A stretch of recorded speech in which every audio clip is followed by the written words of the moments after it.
Kelly here, and I'm back with another video for Picket Fence Studios. Today we are going to be using the seashells waiting to be found. I thought I was going to use these fish, but didn't end up using it. The You Octopi My Thoughts Ocean Wave stencil. This is the Critter Den, which is not necessarily for, like, when it came out with like little foxes and little critters, but we're going to use it for an underwater scene today. So first things first, I'm going to start creating my background.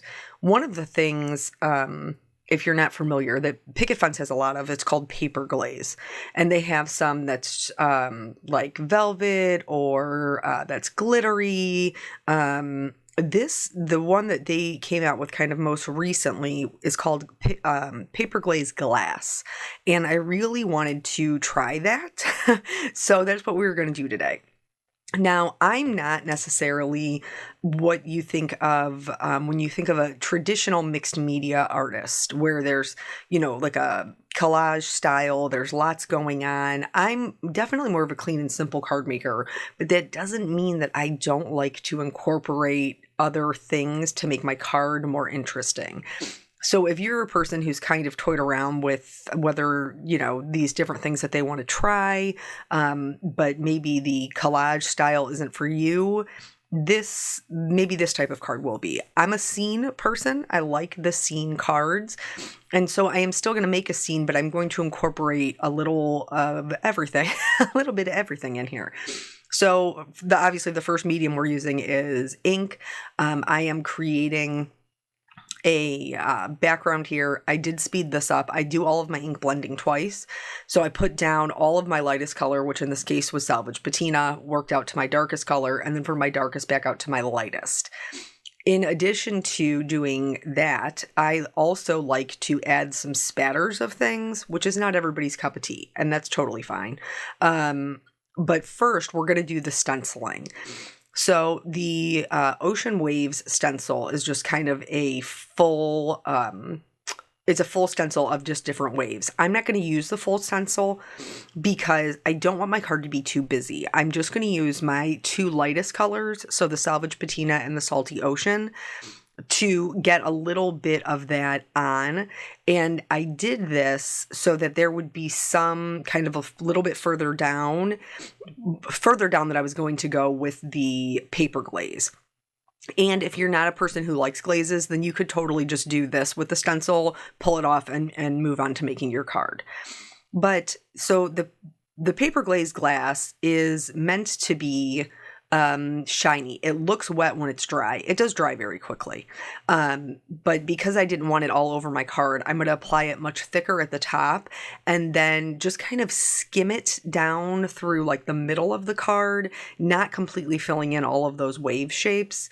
What I did notice with this one, and there's several different colors, this one is the Sea Glass Blue, is it's almost like a semi-transparent. So it has its own color, it has its own pigment, but it also does pick up a little bit of the color behind, which I think is really cool. So I will say I did take my paper inking palette, that's what my paper stuck to, and my stencil and my spatula directly to the sink and washed them to make sure that I was able to get that off while it was still wet.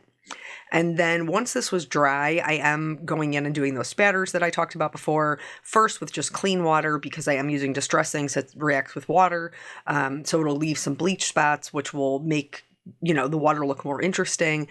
And then I'm also using why can't I ever remember the name of it? It is the white one of the paper splatters, Snowflake. And that's pretty comparable to like a Perfect Pearl. And then I'm going to set that aside to dry, and I'm going to work on the stamping. Now, I'm going to be very honest. I thought that I was going to use more of the seashells than I did end up using. And that's okay. I just will tuck them into, my container for the little seashells, and I'll use them for another card. But I really used mostly I used three things from the seashells, two seashells and a little starfish. And then I used the seaweed and like the coral that is included in the octopi set, as well as the octopus as well. You can see that there. And then I stamped all of it in black. I like a bold black outline. Not everybody does. You could do these with no line coloring. For this den, like when I saw this, I was like, that would be so cute with so many different things.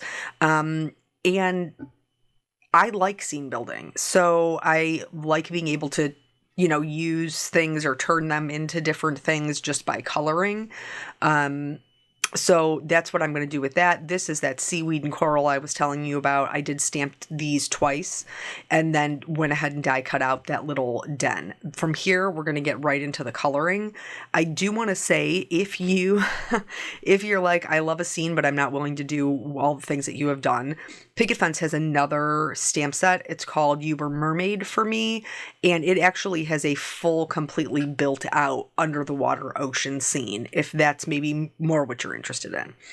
So here, this doesn't have any shape or shading or anything like that. It's just a plain white die cut. And I want it to look like rocks or like an underwater rock formation. So what I'm doing is I am looking for kind of some like dips in things that I can turn into rocks. I know it doesn't look much yet, but basically I looked for those little dips or those little waves, and then I added shading based on that.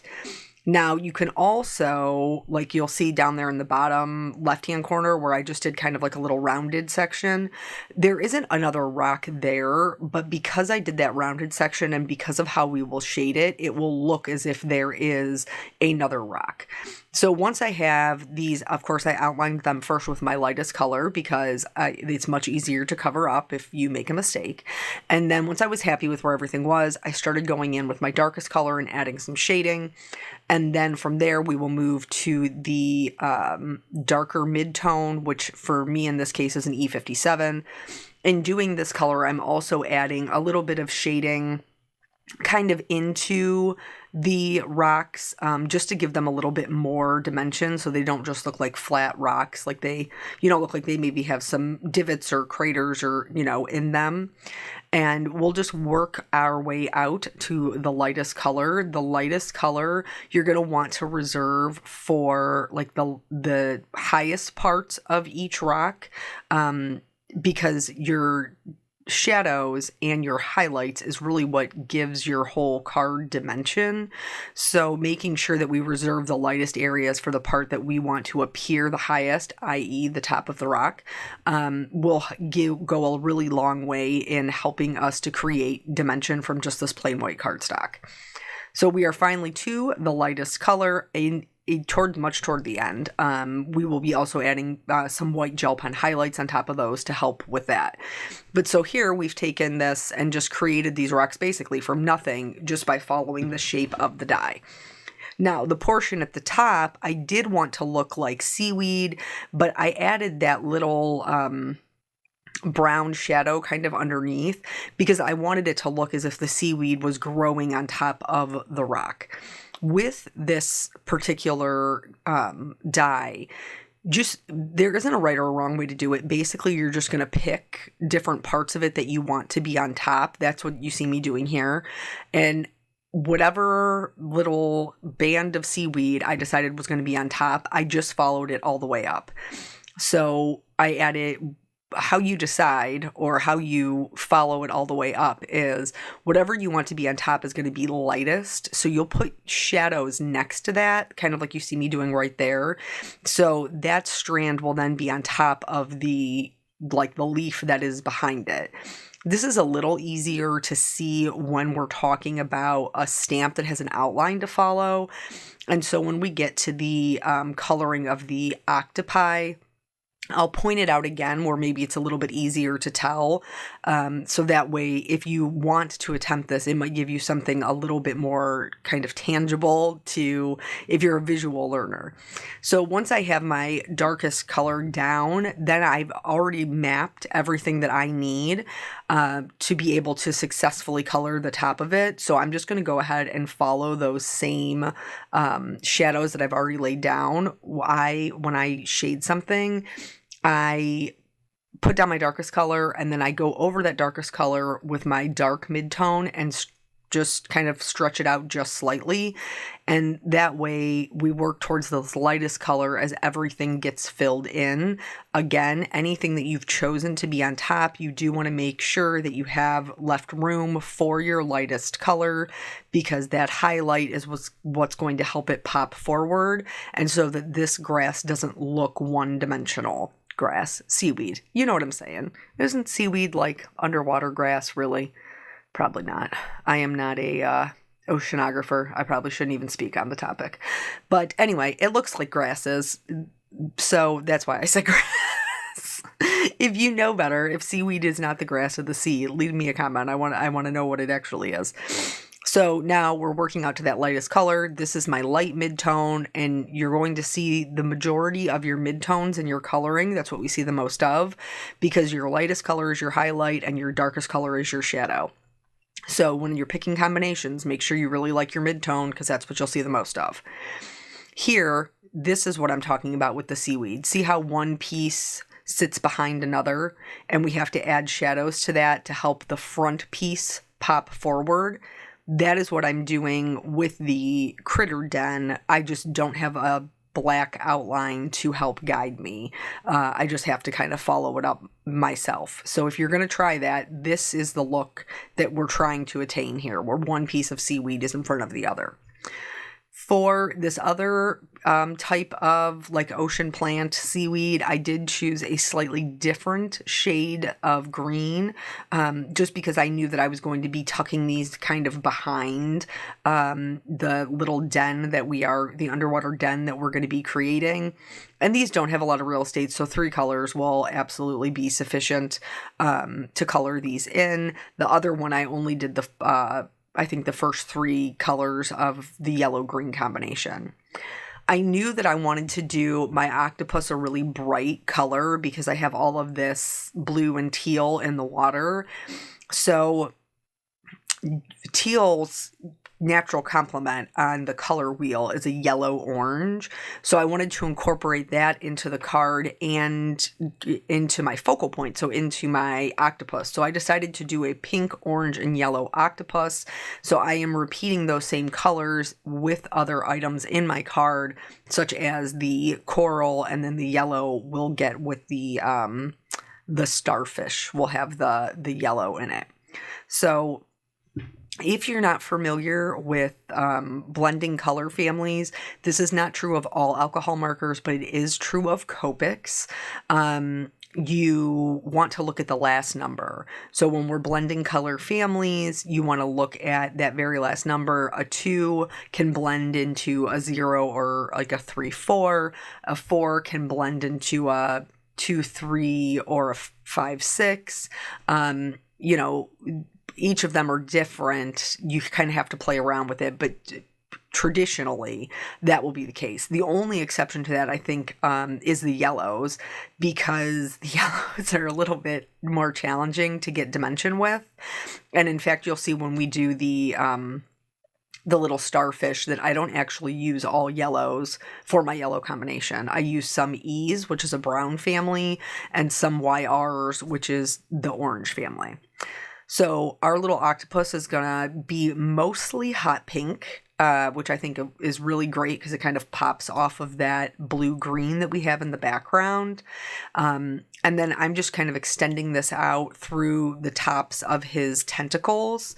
And then that way I'm still leaving enough room. The orange is pretty much my transition color to get from that pink to the yellow. The orange is going to be my transition color. And I'm also making sure that when I'm using, like I said, the color families, so my lightest pink is an RV04, and then I'm coming in with a Y38. It's tricky because that 8 you wouldn't think would work, but it does. And then once we're done getting all of our kind of shading down, I will go back in with a RV02 to kind of help them blend together a little bit, since we're using a Y02. But this little octopus is fun. He's I think that they told me he's like a Japanese octopus, which are pretty rare. So that's always an interesting tidbit. Speaking of interesting tidbits, can we talk about how sometimes you hear, so when I do videos on my own channel, I have to pick music to go with them. I mean, I don't have to, but I traditionally do. I have an intro and an outro that has music in it on my channel. Hold on one second. So here you can see those are the other seashells that I colored. Like I said, if you would like to see those, I can absolutely come up with something else to do with them on a card because they're super pretty.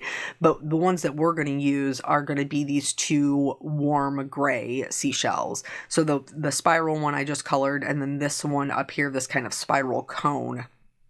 Those will be the ones that actually made it on the card along with the starfish. So anyway, royalty-free music is music that you don't have to pay to use. Now, oh, here, I have a little helper. I forgot about this. See my little helper? She, every time, if I don't pick her up from daycare myself and my husband picks her up, as soon as they come in the door, she's "Where's mommy?" And typically I'm still upstairs working. So when my husband comes up to change his clothes from work, she always wants to come with him so she can hang out with me in the craft room. And this is the stage that I was at. I was getting all of my coordinating dies laid out, and she she helped me to make sure that they were extra secured. In real life, you do not need this much tape. You do not need this much low tack tape. This was a little over the top, but she calls my tape stickers. So she loves anything that is the stickers. Can you see her little hand there, just holding that enormous piece of tape? She's just ready and raring to go to put it down on my my project here. But yeah, she comes up and I want to color with you, or I want to use these, which usually is ink blending, because I have inks that, my distress inks are like always out since I use them on like every card. But yeah, that's just a cute little sneak peek of my daughter's hands because she was my little helper here. So now we have everything cut out. I am going to create a little piece of sand in the bottom so that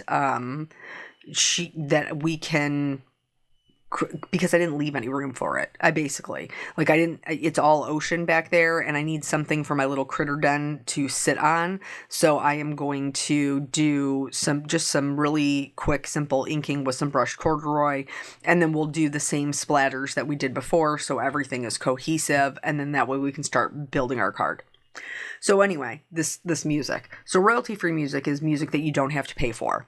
Some of them don't require that you give them any attribution, which means that you don't have to even say who the artist is or, what their name, the title of the song, that they own the copyright, any of that. Some of them you don't have to do any of that. Some of them you do. So, but sometimes these songs remind me of other songs that are like real songs.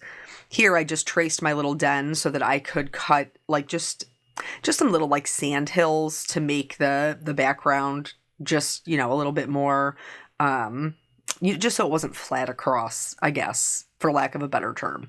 And I wanted my little octopus to sit in its little den there. So you see everything laid out here. You can't even see those sand hills. So I guess there probably was no reason in even cutting them. But just in case your scene isn't as jam-packed as mine, the hills add a little extra interest instead of just a, flat horizon. So anyway, whenever I pick these songs, sometimes they remind me of like real songs.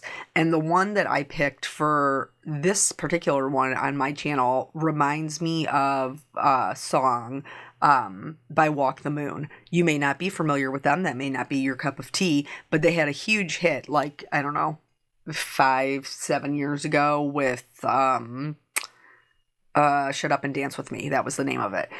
But anyway, they're super underrated. They're a great band. I love a lot of music from them. And anyway, so that song totally reminded me of them, and now it's like an earworm and it's stuck in my head even though I have not listened to the actual song. There was one I did years ago that reminds me of the song from Clueless. It's the one at the end. The one at the end of the movie when, what's their names? When the teachers are getting married. I'm aging myself. What was I watching the other day? It was like they don't call them reels on Facebook, do they? It's Reels on Instagram. Huh. Anyway, one of the short videos, and it was a woman who was icing a cake, but the song that she had picked was from Hilary Duff. And I was like, is your target audience late 30s, early 40s women? Because I'm pretty sure we're the only ones who remember this one random song by Hilary Duff. So anywho, there's been a lot of lot of music on my mind. Like, where are these people getting this music from? I would like to know. But anywho, I think it's a catchy little beat. So that's why I picked it, because it was fun and kind of a little beachy. And clearly we're going to the beach. So I have glued down the sand, and then I didn't put any glue at the top edge because I wanted to be able to tuck my seaweed behind it. I'm not worried about it not being secure because I'm about to stick down every other thing on top of it. That thing's not going anywhere. So once I had gone through and kind of picked up as much as I could with just the glue, I only do that because it's easier for me to glue large pieces at a time. So I find that to be much less frustrating than gluing all of the individual die cuts, because I don't like chasing them around all over. And if you watch my channel, you know that's not new news. So I do think he looks super cute crawling out of his little den. And then, you have the seashells and the coral and all of that. It's kind of like a bright, fun, summery card. For the one on the right, because this was my own mistake. I wanted this coral to be underneath my my octopi, right? Octopuses. What is it if it's possessive? Is it octopuses? Octopi is plural, but it's octopuses. Somebody with the grammar help me. Anyway, I wanted his tentacle to be on top. So I did have to go in and just kind of pop up that leg with my tweezers. It did tear just a little bit, but because I am going to glue it right back down in the same spot, I wasn't worried about it. So now everything is glued down. If you watch my channel, you also know, or you've seen any videos by me, you also know I don't love a white outline, especially in a scene card. So I'm going to go through and just to the best of my ability, color in the outline to match the background. This color matched pretty well for the water. You can see it. It's almost kind of like a little digital eraser because it's just kind of disappearing. So the only part that I really left in of the blending was the bottom, and it's because I did more than just color the outline. I wanted to create some texture on the bottom as well. Like we have all this beautiful mixed media texture at the top. I wanted there to be some texture at the bottom also. Now this isn't texture you can feel, though I could have done that with embossing powder or maybe some more paste, but instead I chose to just create the look of it with doing some stippling. So I've put the darker, these are the same browns we created the rocks out of. It just has a slightly different tone because of that brushed corduroy, and that brushed corduroy is just a little bit more yellow based. So you may see, I'm not sure, I had to go in with a little bit of a mustard marker to blend in some of the other pieces to make sure that it matched. But doing the stippling is just a series of dots. It gives it kind of like a nice sandy texture. You don't have to go as dark as I did, but because I had already used those colors on the rocks, it made sense to me to just repeat those. So I'm blending out a little bit of the darker colors with each consecutive color. So blending out that 59 with the 57, the 57 with the 55, just like we would in the coloring. And then I am also doing the dots in all of the colors. I'm not sure if I left in the lightest color, and you might be asking yourself, Kelly, why would you even bother doing the lightest color? It's because alcohol markers, the lighter colors, because they are transparent, will bleach some of the darker colors, which give you kind of a intermediate tone. I used to do the outlining of my images after I stamped them all of the time. I don't do it all the time anymore, but I do still do it when I want something to stand out. I felt like my little octopus eyes were not standing out as much as I wanted them to, so I decided to go in and outline my octopus so that he's a little bit of a bolder black and very clearly steals the scene and is the focal point, even though we have lots of other things going on. So the markers that I use are actually discontinued, but when these go, I have a set of microns that I will be switching to. Those are also good. For the sentiment, I am using the signature quotes, the sea, and I'm using the one that says the sea is calling for us. I chose a darker teal cardstock because it's going to still go with the background, but it will be still dark enough that it will kind of stand out, and that white heat embossing will be legible. So I treat it with my anti-static tool. I am stamping it down in white pigment ink, and then I'm going to heat emboss it with a white detail embossing powder. Now, these do have coordinating dies, which I will be using, but the sentiments in this set are all longer sentiments, and sometimes I like to stack mine. So the nice thing about most of the sentiments is there is enough room that if you want to modify the layout, you can. So I'm going to go ahead and cut this out. I'm going to lay it on here, and I don't like the way that it's fitting on the card.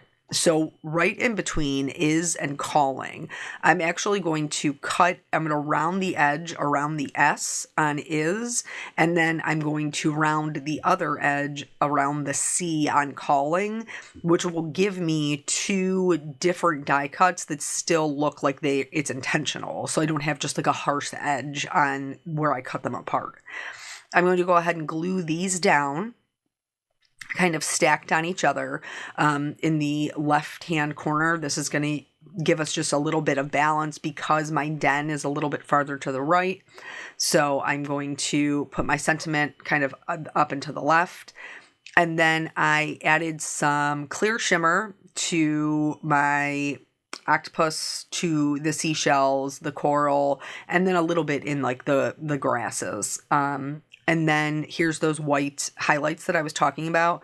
I did put them on the seashells, my octopus, on top of the rocks. I already told you that. And then I did do some white dots into the sand just to create like a little bit of like reflection. For the gemstones, I chose Speed of Light. These are really interesting because they have some color changing rhinestones in there. And then they have some solid like teal ones. They have some purple. These are really, really fun. But there's 3 different sizes of like the tealish blue. That is what I used since it matched my background so nicely. And I could not find my Studio Katia thing, so I had to go old school with the quick sticks. But then that's it. That's the whole card. So I hope this gives you a little bit of inspiration for maybe a more clean style of mixed media. They're so fun to work with, and you get different looks from them. Thank you guys so much for joining me. I always appreciate your time, and I will catch you on the next video. Bye.